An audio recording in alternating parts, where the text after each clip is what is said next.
Bamananw ko kuma fɔlen kɔrɔ tɔ ko o ye dalama ye. Aw ɲɛ bɛ ni so dagabana minnu na, tunga lafiya de ni so dagabana ye ni k'a jɔ an ka tunganage minnu sigilen bɛ jamana kɔ kan ni olu ye danaya ta k'a da tunga lafiya kan. Nin so in kelen-kelenna bɛɛ lajɛlen bɛ jalakɔrɔbugukaw olu de fɛ yen nɔ. E maa min bɛ yen nɔ k'i b'a fɛ ni ka terrain sa tunga lafiya maaw bolo, o ka nɔgɔ. Terrain bɛ tunga lafiya maaw bolo Banankɔrɔnikaw fɛ yen nɔ min n'u bɛna kɛ cité hectare 3 o de sanfɛ. Terrain kelen-kelenna bɛɛ lajɛlen ye titre foncier de ye wa 15/20 o de don. Sɛbɛnwari 4,400,000 ani 100,000 i bɛ se k'a sara dɔɔni kalo 12 kɔnɔna la i bɛ euro wari 573 ni ka o bɔ walima kalo 18 i b'a sara dɔɔni euro wari 382 i bɛ o bɔ o bɛ bɛn kalo 18 ma a dɔgɔdɔgɔnin saralen kɔfɛ terrain ale bɛ k'i ta ye ne maa min y'a dɔn k'a fɔ ko sɛbɛnwari 4,400,000 ani 100,000 bɛ i bolo yɔrɔnin kelen i bɛ se ka i ka wari sara terrain ale bɛ k'i ta ye aw maa minnu fana bɛ yen nɔ k'a fɔ aw tɔgɔla terrain bɛ aw bolo terrain ninnu papier ye titre foncier walima permis d'occuper de don i b'a ta k'a di tunga lafiya maaw ma i n'a fɔ aw ɲɛ bɛ ja minnu na cogo min na u b'a jɔ ni ka a d'i ma ka sɔrɔ i ma tɔɔrɔ o tuma la tunganage minnu sigilen bɛ jamana kɔ kan tunga lafiya nana aw lafiyali o de kama walasa sojɔko la aw kana degun sɔrɔ cogoya min na ne mɔgɔ min bɛ fɛ ka kunnafoni wɛrɛ sɔrɔ sa o tuma la an wele an ka numéro whatsapp kan 00336 41 94 03 80 walima 00223 72 18 42 47 tunga lafiya maliyɛnden minnu sigilen bɛ jamana kɔ kan u bɛɛ lajɛlen kelen-kelenna bɛ se ka u ninkanso sɔrɔ ba maliba ale kɔnɔna la cogoya min na.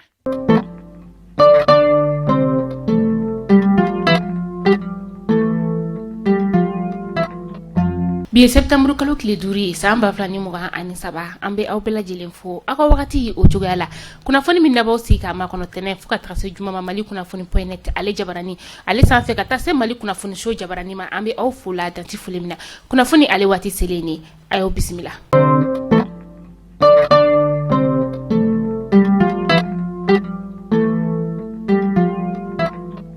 Kunnafoni daminɛla bi polisi ale militariseli kɔni o kɔnɔna la ka se ka jamana kɔnɔdenw ni ka se ka olu n'u bolonaminɛw ni ka olu kisi cogoya min na komisariya kura 40 o kɔni o bɛna jɔ sous-officier 7,000 ka taga se commissaire 605 ma olu kɔni bɛ formation na ni wagati na komisariya in bɛna jɔ dugu minnu kɔnɔna la o dɔ de bɛ tali kɛ Kayi Kulikoro Segu Mopti Tombouctou Gao Kidal ka taa se Tawdeni Menaka Ɲɔrɔn du Sahel Joila Nara Buguni Kita San Douanzan ale ni Banjangara.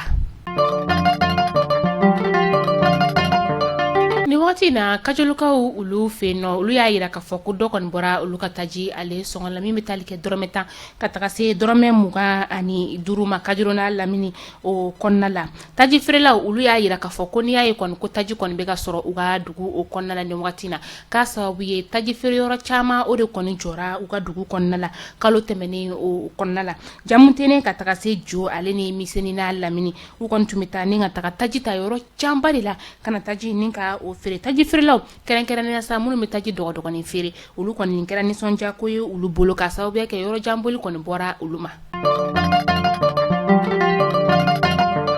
Manantali ni ale bɛ Bafula bɛ o lamini na denmisɛnnin fitinin dɔ n'ale si bɛ t'i jɔ san 4 o bɔyɔngola ale kɔni tora cité des cadres ale piscine ji o la a kɛra septembre kalo tile fɔlɔ san 2023 a yirala k'a fɔ ko nin denmisɛnnin yɛrɛ kɔni ani a kɔrɔkɛ de kɔni tun taara piscine na u taara ka sɔrɔ u somɔgɔ foyi tɛ u nɔfɛ wa maître nageur fana na an ko maa min bɛ maaw ni ka olu dege ji la o fana tun tɛ u nɔfɛ o de kɛra sababu ye ka nin den kɔni ni ka ale to ji la den yɛrɛ kɔni ye cɛmannin ye a ka jɛnɛjaw bɛɛ lajɛlen kɛra sibiri don cité des cadres o kɔnɔna la.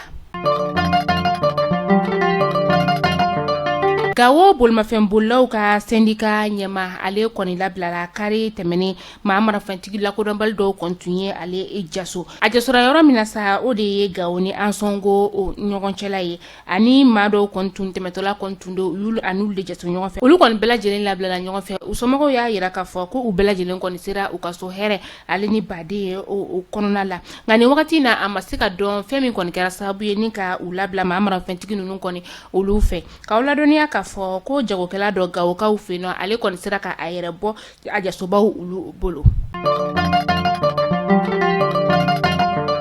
chrétien catholique ma kɛmɛ fila sankaw olu fɛ nɔ olu kɔni ɲɛ o lajɛla fufalaki fi septembre kalo tile saba tɛmɛnen san 2023 cabinet optique ma olu fɛ an ka faba kɔnɔna la yan nɔ dɔgɔtɔrɔ Donata Kondo ale yɛrɛ ye cabinet ye o maa dɔ ye a y'a yira k'a fɔ ko laɲini ye fɛn min o de ye maa dɔw kɔni bɛ yen nɔ se tɛ olu ye ka taa u yɛrɛ lajɛ kɛnyɛrɛ ye dɔgɔtɔrɔso olu kɔnɔna la o de y'a to u ye nin lajɛli ni k'ale kɛ fufalaki fu ye fɛn min ye fura ye ka taga se lunetiw olu ma o bɛ olu kɔni sɔngɔ nɔgɔya ni ka o di u ma nin baara in yɛrɛ kɔni kɛra tile kelen baara ye.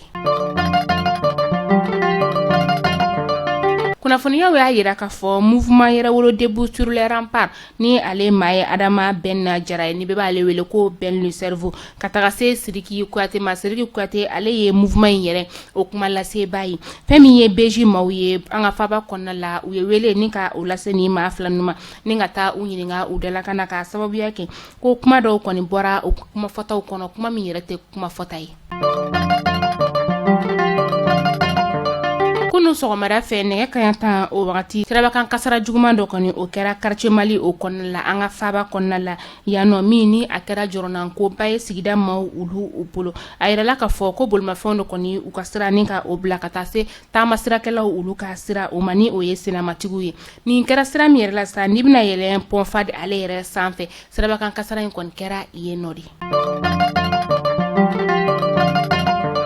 Cifinaka dɔ n'ale si bɛ t'i jɔ san 30 o bɔɲɔngo la ale kɔni ye dankari a ka bunahadamadenya o la kunu sɔgɔma ni o bɛnna tɛnɛndonya o ma ni ka i fili ka jigin 3e pont ale kɔnɔna o la an ka faba kɔnɔna la yan nɔ a yirala k'a fɔ kunnafoniyaw kɔnɔna la ko nin cɛ in yɛrɛ kɔni ale kɔni bɔra a ka so sɔgɔmada nɛgɛ kaɲa 8 o wagati a ka bolimafɛn sen 4 n'a ka na a ka bolimafɛn jɔ dɔrɔn ni ka i fili ka jigin pont ale kɔnɔna la a jigintɔla sa a kɔni taara bɛn fara de ma a ma bɛn ji la o kɛra sababu ye ni ka dankari a ka bunahadamadenya la o yɔrɔnin bɛɛ lajɛlen na a yirala k'a fɔ maa dɔw kɔni fɛ ko nin cɛ in yɛrɛ kɔni ko juru de kɔni tun bɛ a la ni o tun tali kɛ musaka caman kan a taara a terikɛ sira dɔw yɛrɛ fɛ k'olu ka juru ni ka o don a la maa dɔw yɛrɛ yira k'a fɔ ko nin wagati in na ko gɛlɛya bɛ olu yɛrɛ kan o de kɛra sababu ye sa ni o y'a yɛrɛ tɔɔrɔ n'a kɔni taara ka taa a yɛrɛ fili ji la an bɛ dugawu kɛ ala ka badabada dali nɔgɔya u ye.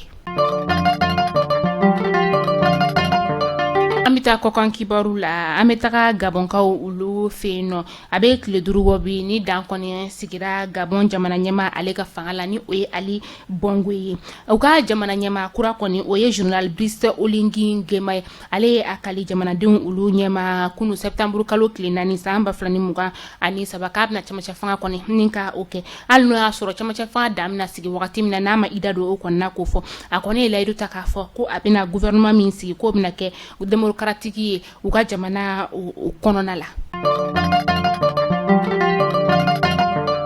an bɛ taa Senegalikaw ka jamana o kɔnɔna la Ousmane Sonko ka sɔrɔla donba ni o ye monsieur Sire Ngulondor li ye ale kɔni bɔra ni ka kuma ka nɔgɔ bɔ kuma la k'a yira k'a fɔ ko n'i y'a ye ale kɔni ka cɛ kɔni ale ye dansigi ye a ka dumunikɛbaliya o la k'a sababu tɛ fosi ye ko maa miliyɔn caman de kɔni b'u ka jamana kɔnɔ ka taa se jamana kɔkan ma minnu ni olu kɔni jɔrɔlen don na a ka kɛnɛya o de kɛra sababu ye sa ni a kɔni ye dansigi a ka nin dumunikɛbaliya in o la o n'a a ɲɔgɔnna caman filanan fana ye min ye sa o de ye a bɛ dɔgɔtɔrɔso min yɛrɛ kɔnɔ na sa bɛɛ de kɔni jɔrɔlen don a ka kɛnɛya ta fanfɛla la bɛɛ kɔni bɛ ka a ɲini a ka se ka kɛnɛya cogoya min na yɛrɛfagako min yɛrɛ kɔni bɛ a kɔnɔna la o kɔni tɛ maaw olu fɛla ko ye dɔrɔladonba ale y'a yira k'a fɔ ko ni dan kɔni sigira kɔngɔ kɔni o la k'a y'a dabɔ kɔni ka se ka a yɛrɛ ninkun ni ka o tɔɔrɔ k'o bɛ se ka kɛ sababu ye ka se ka kasoladon ni ka o bɔ a la k'a bɛ se ka bɔ kaso la yɛrɛ ka sɔrɔ hali ale min ye sɔrɔladonba ye ale dama don kuma la.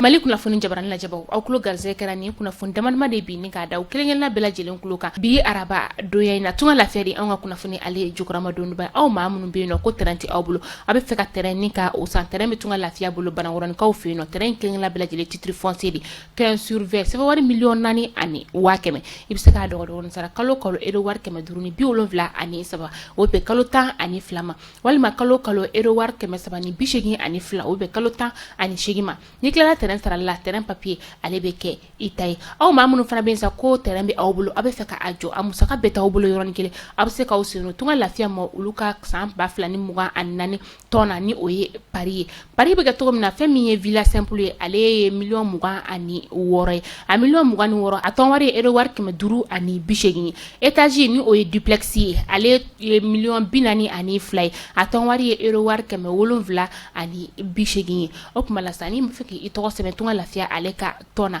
an ka numéro de whatsapp o 72 18 42 47 i bɛ message bila an ka whatsapp ale kɔnɔna la an bɛ o jaabi aw mɔgɔ min fana bɛ yen nɔ fana ko ni si man di aw ye ko appartement ko de ka di ye o kuma tunga lafiya bɛna appartement fana ni ka o jɔ Banangɔrɔnikaw fɛ yen nɔ appartement in fana ale sɔngɔ ye $24,000 ye kalo kalo i bɛ ale fana sara €720 n'o ye euro wari 720 o bɛ san 4 o kɔnɔna ma dɔgɔdɔgɔnin sara sira fɛ o kuma la tunga lafiya nana tungaranke olu lafiyali kama aw k'an bɛn don nataw la kunnafoni kuraw olu kɛnɛ kan